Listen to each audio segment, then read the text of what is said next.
Hay nako, ang aga-aga, may topak yung misis ko. Kaya sa sobrang inis ko, pinagluto ko na lang siya ng pansit. Dinamihan ko ng toyo para makabawi-bawi.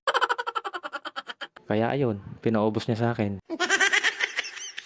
Kaya pala mainit ang ulo niya, nagkasugat siya. Ito ba yung sugat na buwan-buwan para sa mga babae?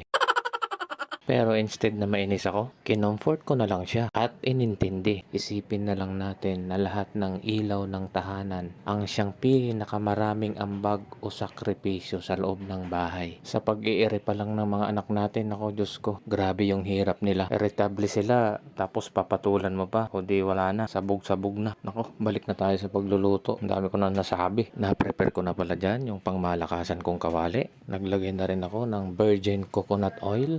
Nilagay ko na yung bawang, sibuyas na pula, mekos-mekos, at nilagay ko na yung worth 100 pesos na manok. Chicken leg at wings po pala mga yan. Sabayan na rin natin ng paminta. Takpan muna natin hanggat sa mawala yung tubig. At kapag lumabas na yung mantika, pwede na natin ilagay yung kaunting toyo, mekos-mekos ng kaunti. At kapag ganyan na po yung texture niya, pwede na tayong maglagay ng tubig. Sa kalahating kilo pala ng sapuro pansit, ang nilalagay kong tubig dyan na saktong-sakto is 7 coffee cups of water. At syempre, hindi mawawala yung oyster sauce, isa sa mga pampalasa natin. At nilagyan na rin natin ng Chinese soy sauce. Tansyahan pala ang paglagay ko dyan. Hindi baling matabang, wag lang maalat. Mahirap na kasing habulin yan kapag maalat. So, dapat tansyahan lang. At isinebay ko na rin pala dyan yung isang pirasong chicken nor cube. Nilagay ko na rin yung 2 pirasong carrots dyan at saka bagyo beans. Mukhang bagyo beans yan pero sitaw po yan.